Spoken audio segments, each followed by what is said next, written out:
At ito na nga, naghahanda tayo ngayon para sa ating pananghalian. Ito, gagawa na naman kami ng mga isda.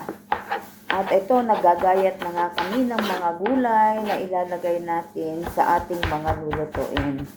Yan.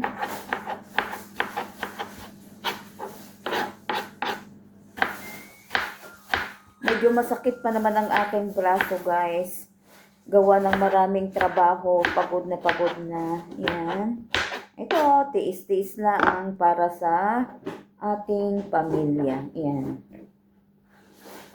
Malapit na naman ang Pasko. Siyempre, kailangan nating magpadala para sa kanilang Noche Buena. Ayan. At ito, nandirito din ang ating mga parsley. Ayan. Gagawin iyang tabuli salad. Parsley salad. Ayan. Ito. At itong ating kamatis, ilalagay natin sa ating isda na iluluto sa oven. Okay. Gayat-gayat muna. Yan.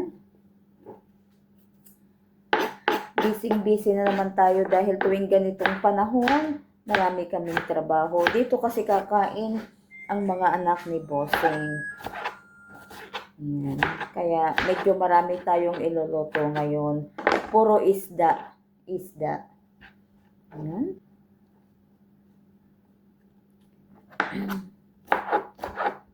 Yan, nakatapos na rin kami mag-umagahan.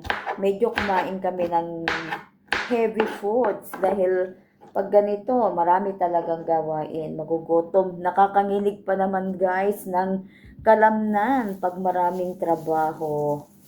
Yan. Ang ating parsley, gagayatin natin. Parsley. Gagawa kami ng parsley salad. Tapos yung iba, ilalagay na rin sa mga lulutuin. Panglagay natin para masarap ang lasa. Yan. Medyo may mga yellow na itong ating parsley. Yan. Himay-himay din tayo ng parsley. Para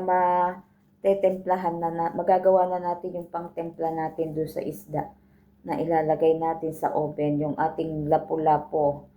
Yung lapu-lapong ito, yun, siguro mga 4 na kilos yan. Medyo maliit-liit ngayon yung binili ni Bossing. Yan. Dati-dati yung lapu-lapo niyang binibili, umaabot ng mga 6 na kilo yung isang piraso. Ngayon, medyo 4 na kilo lang siya. Ito ang ating parsley. Ilalagay natin sa isda.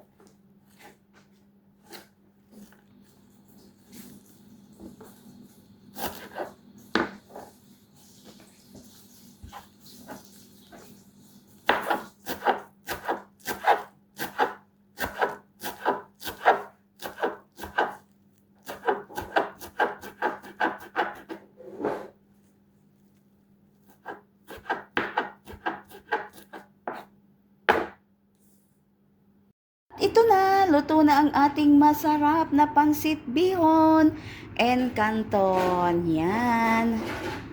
Ito po, luto na. Ang sarap-sarap niya. Yummy, yummy. Yummy, yummy, yummy in my tummy. Yummy, yummy, yummy. Yum, yum, yum. Yum, yum, yum. Yummy, yummy, yummy in my tummy. Yummy, yummy, yummy. Yum, yum, yum. Yum, yum, yum. Ito na nga, nahugasan na ang ating mga isda na inihanda para sa araw na ito. Ito ang ating kingfish. Ipiprito natin siya. Imamarinate muna siya and then set aside. At ito ang ating hipon na ipiprito lang natin siya. Yan. Tapos gagawa lang tayo ng chili sweet sauce. And then, ito yung ating ilalagay sa ating lapu-lapo sa ilalim, sa tiyan niya, doon natin yan ilalagay. At itong mga lapu-lapo na slices, gagawin natin siyang biryani with coconut milk. Yan ang ating mga iluluto sa araw na ito. At ito rin, nakadikdik na ng ating luya at bawang na panglagay natin dito sa ating mga imamarinate. At iyan ang ating fresh coriander leaves. Yan. Yan. Handa-handa lang muna tayo. Yan. Busy-busy lang palagi. Ganito lang talaga ang buhay ng isang OFW na kumakayod para sa kanyang pamilya. Yan. Ito na nga. Yan. Kakain na kami ng aming breakfast for today. Ito na ang aming pansit. Meron din kaming salad. At ang aming Jollibee at ang aming pizza. At ito na rin ang adobo. Yan. Ito. Meron ding mga kakanin. Yan. Ito ang ating breakfast sa araw na ito. Yan. Meron din siyang mani. Unlimited breakfast tayo ngayon. Marami kasing gagawain. Magluluto na naman kami ng lunch ngayon. At ang aming iluluto ay luluto kami ng kanad, ng biryani, na lapu-lapu at lapu-lapu sa oven at pritong hipon, then salad. Iyan, kaya kakain tayo ngayon ng marami guys. Iyan, ito ang ating breakfast sa araw na ito. Ayan. At ito na nga, kakain na tayo ng umagahan natin. Kain tayo. Ang sarap.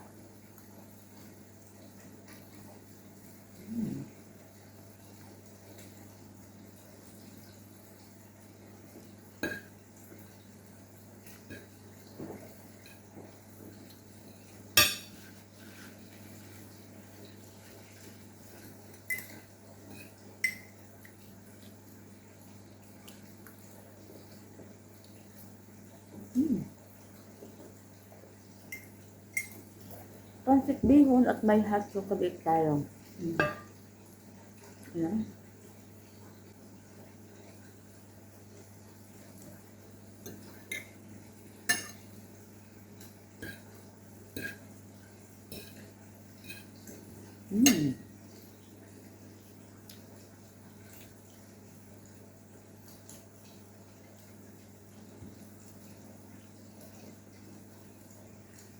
Malapit na ang Christmas. Kaya ito, uso ang pancit.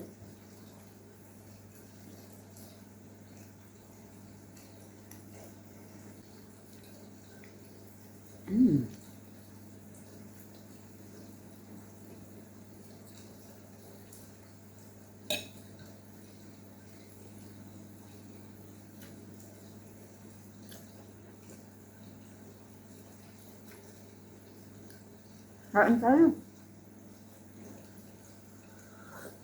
Ito nga po, magluluto kami ngayon ng pansit. Ayan, magluluto na nga kami. Ito na lang ang aming nailagay. Busy-busy kasi hindi na mailagay pa yung iba. At ito, inalagay na rin natin ang ating manok. Sinasangkot na natin siya. Meron tayong hipon, merong manok. At saka atay ng manok, lalagyan din natin siya. Ayan. Nailagay na rin natin ang ating carrots at ang ating paminta. Ayan. Lutuin muna natin siya.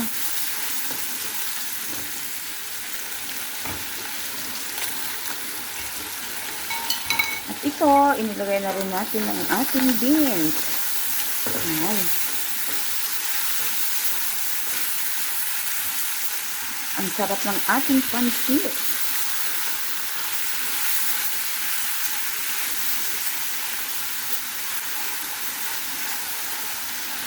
Ayan. Lutuin natin muna ang ating vegetables. At ito, nalagyan na rin natin ng soya sauce ang ating vegetables. Hintayin muna natin medyo lumambot. Ayan. Meron kasi kaming mamayang party sa bahay ng aming friends doon sa Alquesa. Kaya ito, nagluluto na kami ng aming babaunin. At ito, inilagay na rin natin ang ating repolyo. Lutuin na natin din siya.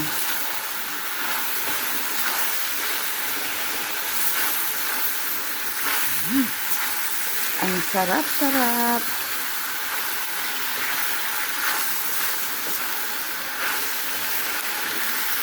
Yan, ang ating vegetable na ilalagay natin sa ating pancit. Dagdagan lang natin siya ng kaunting soya sauce para maganda ang kulay niya. Ayan. At ito, inalagay na din natin ang ating atay. Medyo inihuli ko lang siya para hindi siya madurog. Yung ating atay ng manok. Ayan. I-mix na natin siya sa ating masarap na gulay. Ayan.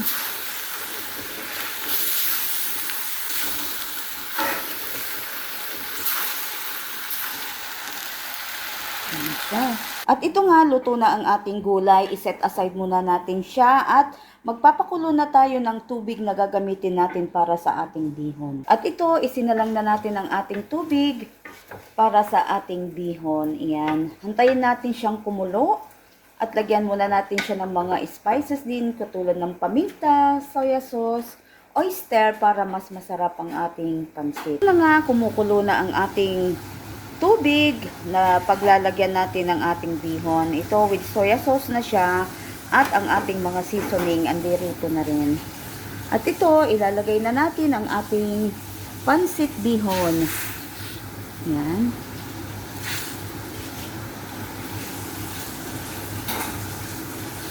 Sarap-sarap niya. Yan.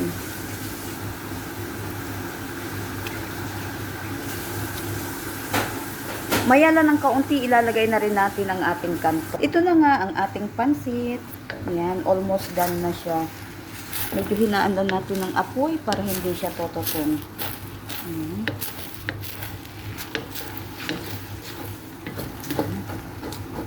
Parang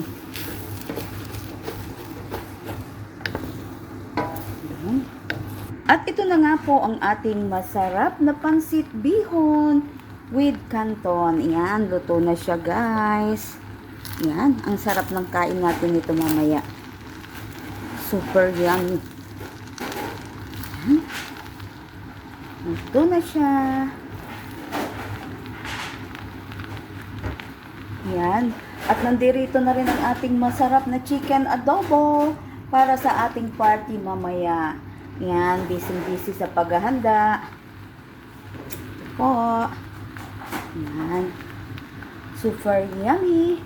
At ang mga tao, busy-busy pa rin kami. Ayan. Ayan po.